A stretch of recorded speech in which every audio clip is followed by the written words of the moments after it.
dia a todos, bom dia a todas, bom dia para você que está nos assistindo pelos nossos canais do YouTube. Sejam todos muito bem-vindos e bem-vindas a mais um ICL Mercado Investimentos.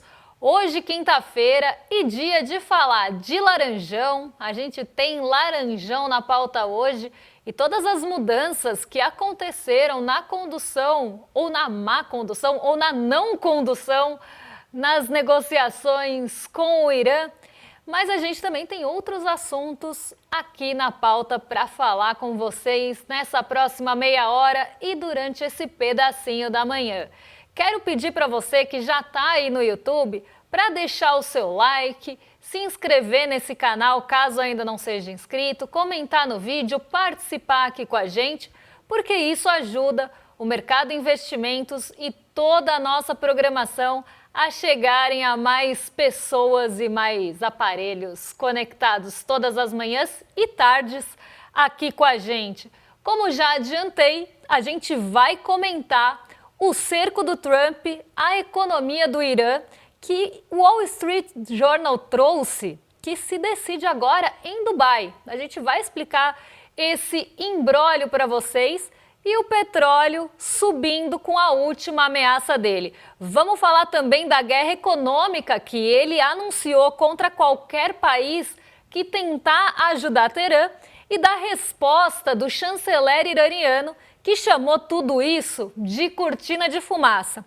Além desse assunto, a gente vai repercutir com vocês aqui uma pesquisa Ipsos, não uma pesquisa eleitoral, mas uma pesquisa de sentimento econômico.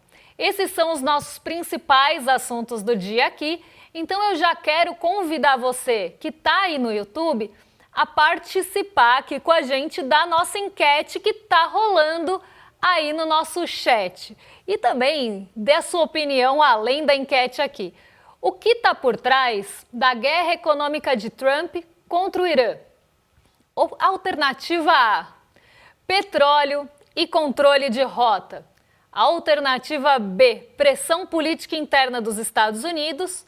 Ou alternativa C, cortina de fumaça, como disse o Irã. Participa aqui com a gente, deixa a sua opinião, vota na enquete que no final do programa eu volto para contar qual foi o data mercado em relação aqui às nossas opiniões sobre essa confusão que está acontecendo no Irã, essa guerra, esse conflito e que está muito longe de acabar e parece que cada vez a corda está ficando mais esticada. E o Trump deu nome ao que está fazendo, ele anunciou a guerra econômica contra o Irã e ameaçou também os países que ajudarem Teherã. E não é só sanção contra um país aqui não, ele está dando recado para quem compra, para quem vende e para quem transporta.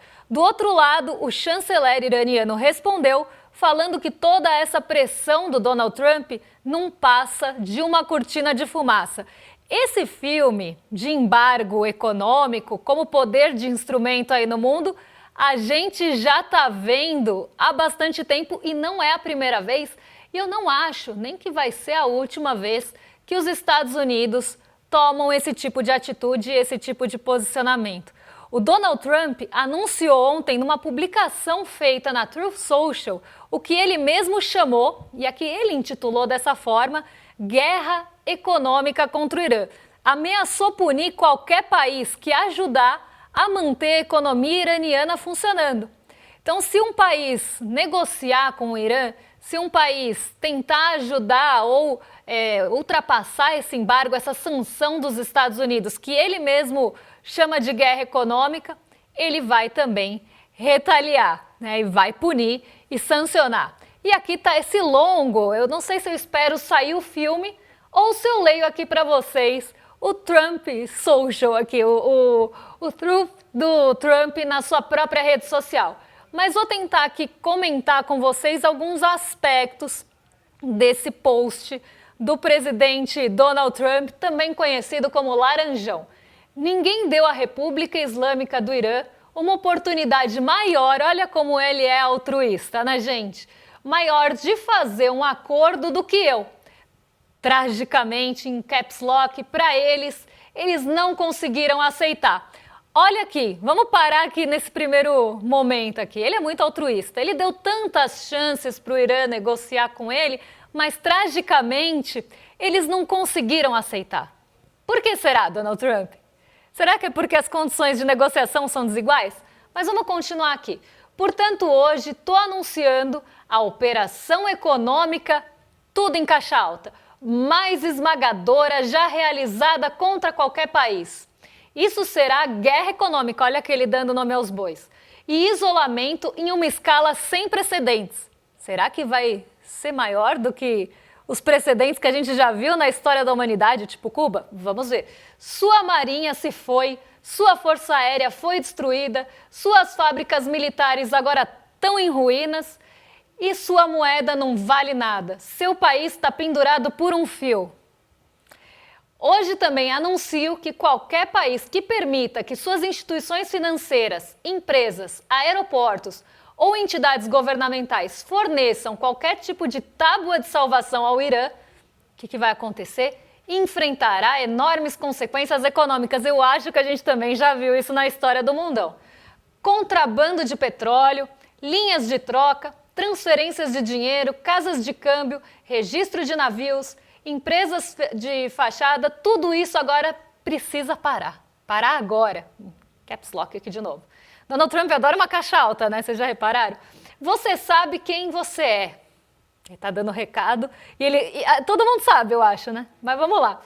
Esse será um dia D econômico e precisamos que todos os nossos aliados estejam ao lado dos Estados Unidos da América para isolar e derrotar a ameaça iraniana. Que ele começou a guerra naquele território, mas vamos continuar. Esses maníacos estão nas cordas e essas medidas históricas vão paralisá-los em sua capacidade de projetar terror mundialmente. O Irã nunca terá uma arma nuclear. Obrigada pela atenção a esse assunto, que ele sempre termina assim, mas agora é caixa alta. Presidente Donald Trump. Recado tá dado aqui, né, gente? Vários pontos que a gente poderia até aprofundar, mas o recado tá dado. Ele vai sancionar o Irã e vai sancionar qualquer país que ele coloca ali. Você sabe quem você é. É uma ameaça direta a países que poderiam, de alguma forma, ajudar o Irã nessa luta contra os Estados Unidos ou continuar fornecendo, operando, negociando, transacionando, qualquer que seja o verbo aqui com o Irã. Então ele deu o recado, ele vai começar a sufocar o Irã por outras formas, além dos ataques militares. E essa pressão vem em um tom de ameaça. Eu coloquei aqui 50 tons de Trump, porque o Trump sempre sobe o tom, né? Eu acho que ele já está lá na última... ele já está na última oitava do piano, porque cada hora ele vai subindo o tom e sobe, sobe, sobe, daqui um pouco, onde vai parar, né? Mas o Donald Trump, ele sobe o tom e ameaça esse cerco também, justamente para mostrar esse poder econômico, usar essa hegemonia e esse poder econômico para sufocar o Irã, coisa que os Estados Unidos já fizeram anteriormente. A gente pode pegar alguns exemplos da história recente, mas que vem, inclusive, tentando fazer até agora, né, em maior escala ali, não que não tenha feito no passado, mas agora tenta sufocar ainda mais, por exemplo, Cuba. Cuba está em uma situação muito ali preocupante e eles vão tentar fazer a mesma coisa com o Irã. Vão punir quem negociar com o Irã, vão tentar fazer com que o Irã se renda às vontades de Donald Trump. E aí quando ele fala que o Irã teve todas as chances, como ele é altruísta, de negociar, na verdade, o que o Irã não fez, aqui no caso, né, ou fez, mas no caso não fez, foi aceitar as condições de Donald Trump, que eram desfavoráveis. E muitas vezes ele falou que estava chegando a um acordo e nem tinha acordo. O Irã sempre negava que aquilo tinha sido colocado na discussão. Então, Donald Trump tenta, primeiro, usar negociações comerciais, depois ele vai para o ataque bélico e militar e agora ele vai para sanções mais pesadas até fazer com que o Irã abaixe a cabeça e sinta-se ou se dê por derrotado para fazer as suas vontades, porque enquanto as vontades dele, isso não é negociação, gente. Isso é imposição. Ele quer que as vontades dele, não os interesses do outro país, sejam levados em consideração. Ele quer que seja levado em consideração o interesse do país dele, do governo dele, até para ser mais exata. Porque nem os estadunidenses aprovam essa guerra. E isso acabou sendo até um detrator da aprovação de Donald Trump. O único lugar que não é justamente a cidade que a gente comentou outro dia, que fornece armas e produz ali equipamentos militares para os Estados Unidos. De resto, a aprovação dele está afundando, e aqui a gente tem mais um fator detrator dessa aprovação e dessa popularidade. Então, nem entre os estadunidenses isso é consenso. Mas Donald Trump coloca os interesses do seu governo e muitas vezes até os seus próprios interesses acima de tudo isso, custe o que custar. Países, soberania dos outros países, os interesses dos outros países, ele não está nem aí. E tem uma cidade no Golfo que vai decidir se o plano de Trump contra o Irã funciona ou não. E não é Teherã, também não é Washington. É Dubai. Isso mostra uma reportagem do Wall Street Journal publicada hoje. O aperto que a Casa Branca quer impor ao Irã vive ou morre nas pontes comerciais do Emirados.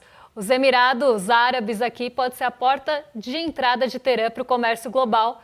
Eles prometeram reprimir, mas a situação aqui é mais complicada. E enquanto o jornal explica a engenharia do cerco, o mercado já está o quê? Agindo, porque o mercado age no boato. Assim que sair uma Truth Social, um post ali, o mercado já está se movimentando. Inclusive por isso que Donald Trump quer vender o acesso aos seus posts antecipadamente. Porque se uma pessoa recebe o acesso antecipadamente, ela vai conseguir se posicionar antes do fato acontecer, antes de ele ser público para todo mundo, e vai ganhar com isso. Então o mercado já subiu e respondeu como sempre responde. O petróleo subiu depois dessa última ameaça e desse endurecimento do Donald Trump. Segundo o New York Times aqui, a geopolítica bateu no preço do barril antes de subir na negociação. E ontem o preço do barril subiu bastante, chegou a perto de $94, e hoje deve continuar subindo aqui. E em relação ao que fala o Wall Street Journal, o sucesso ali desse cerco econômico que o Donald Trump está planejando passa por esse entreposto que é Dubai, por onde hoje o Irã respira comercialmente.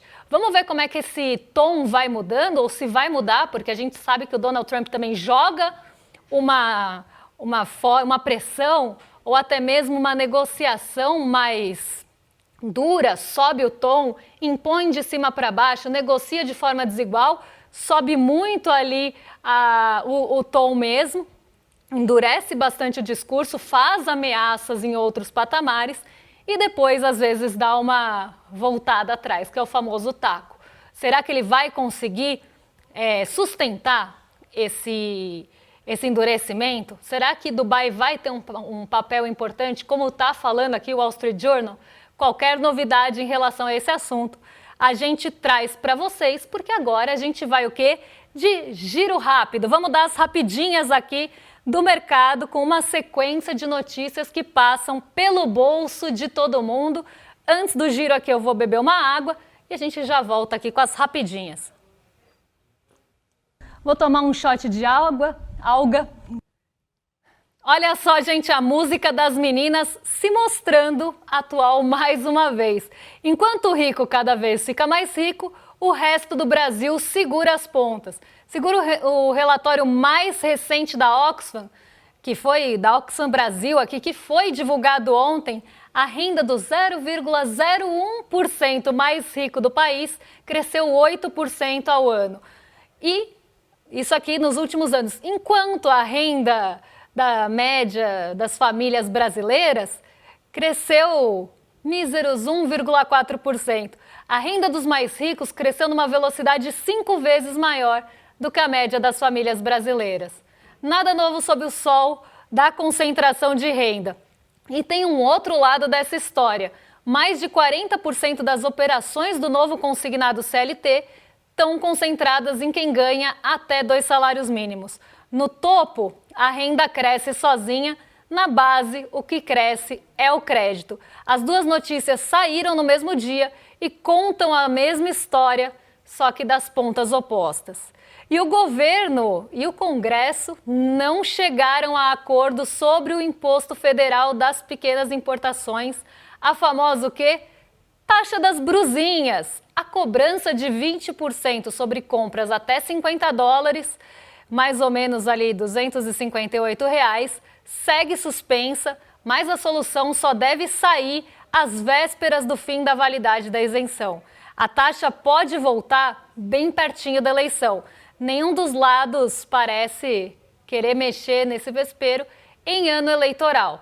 Então, quanto mais se aproxima aí o ano eleitoral, as pessoas não querem se posicionar aqui em relação à taxa das brusinhas. Ninguém também vai querer votar contra ou se posicionar contra antes da eleição. Isso pensando no Congresso. Então, vamos ver como é que se desenrola essa história das taxas das brusinhas. Aqui é uma brincadeira, taxa das blusinhas, né? Porque toda vez que eu falo brusinha, alguém fala, ai, tá errado. Eu sei, né, gente? É como ela ficou conhecida popularmente. Então, vamos ver como é que desenrola essa história. E aqui eu não estou falando do programa de crédito do governo ali de renegociação, mas vamos ver como desenrola essa história da taxa das blusinhas, porque ela coloca também o Congresso numa posição de ter que votar numa medida que tem um custo eleitoral. Então, se o partido se colocou num primeiro momento contra ou a favor do fim da taxa das blusinhas, será que agora ele vai mudar de posição pela aproximação das eleições, da corrida eleitoral? É o que a gente espera ver aqui.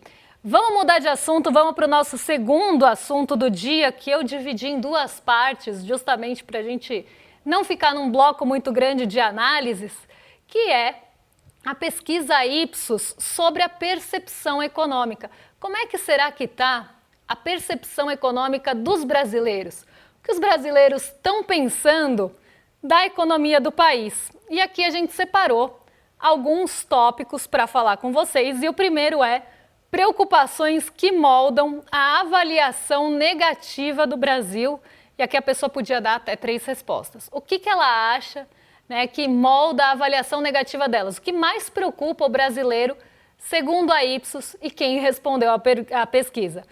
Primeiro lugar, disparado aqui com 63%, aparece os preços e o custo de vida. Preços e custo de vida altos demais. Em segundo lugar, impostos altos demais. Em terceiro lugar, salário e renda familiar não dá conta com 47%. Está aqui, respectivamente, 57% e 47%. A dívida pública e os gastos do governo estão altos demais. A dívida pública e os gastos do governo são preocupantes. Desculpa, misturei as linhas aqui, 32%. E as taxas de juros e os custos de crédito estão altos demais. Até me espanta, a dívida pública está acima do custo de crédito. Até, gente, se vocês quiserem deixar essa tela maior aqui para o pessoal de casa acompanhar, pode me tirar da tela, porque o mais importante é as pessoas verem aqui o que a gente está olhando no gráfico. Não há emprego e renda, não há empregos de qualidade suficientes, com 17%. A instabilidade internacional está afetando a economia, com 9%. Tarifas estrangeiras ou restrições comerciais estão prejudicando o Brasil, com 8%. E a economia está crescendo lentamente, com 7%. E os investimentos e a confiança empresarial estão fracas, com 5%. Aqui, né, uma visão um pouco mais micro, pensando no ponto de vista do bolso das pessoas, né? Não micro da parte da microeconomia, mas menor, pensando no bolso das pessoas diretamente. Não me espanta aparecer, os preços estão altos, ou o custo de vida está caro, porque, sim, a gente teve um momento de pressão no preço dos alimentos, e a gente sabe o quanto isso pesa no bolso do brasileiro. O fato da energia elétrica também ter tido uma alta acaba pesando no orçamento das famílias, principalmente de baixa renda. Então, essa percepção dos preços, principalmente dependendo de como é feita a cesta de consumo da pessoa, ela vai aparecer sim como uma preocupação, até pela alta que a gente teve no começo do ano e o arrefecimento que começa agora, mas que não apaga o efeito que já deixou totalmente. Os impostos estão altos demais, com 57% também tem uma certa explicação. O brasileiro ele sente que paga muito imposto e não à toa porque os produtos têm os seus impostos indiretos e isso acaba sendo mais regressivo do que qualquer coisa. A pessoa que tem uma renda menor, ela acaba pagando bastante imposto indiretamente, principalmente no consumo, do que uma pessoa de alta renda. Então a gente ainda não conseguiu alcançar a progressividade que a gente propôs lá na Constituição de 88. É uma luta, é um caminho muito difícil a se percorrer, é um caminho longo e árduo, porque existe também uma série de entraves para, por exemplo, taxar grandes fortunas ou deixar o imposto progressivo como ele deveria ser. Ele ainda pesa no bolso dos brasileiros e ainda tem toda aquela questão quase de desinformação mesmo que aparece todo dia nas redes sociais, que um imposto novo é criado todo dia. Aí você pergunta, que imposto que foi criado? E a pessoa não sabe responder. Então isso também está ali no imaginário das pessoas. E o salário da renda familiar não dá conta, acaba refletindo os preços e até mesmo a questão da renda. Outra coisa que apareceu aqui são os pontos fortes que contribuíram para a avaliação positiva da economia do Brasil. Então, o que o brasileiro está vendo de positivo na economia? Programas governamentais ou políticas econômicas estão ajudando as famílias com 33%, oportunidades de emprego estão melhorando com 28%, e o Brasil está lidando com a instabilidade internacional melhor que outros países. Aqui acredito que seja em relação às respostas dadas aos Estados Unidos, tarifaço, pressões econômicas e políticas, 27%. Esses são os 3 primeiros pontos mostrados aqui como contribuintes da avaliação positiva do Brasil. Enquanto a avaliação negativa pesa renda, consumo, impostos, custo de vida e salário ali, nos pontos positivos contam programas governamentais, oportunidades de emprego e Brasil lidando melhor que outros países em relação à instabilidade internacional. O que é bastante aí curioso aparecer essa avaliação. Mas isso seria explicado por uma outra parte da pesquisa que eu não sei se eu vou conseguir chegar hoje, porque a gente vai fazer mais um bloco aqui de rapidinhas com vocês. Porque a gente tem mais 3 notícias curtinhas para compartilhar com quem está aí em casa. E todas essas notícias, gente, têm uma coisa em comum, que é dívida.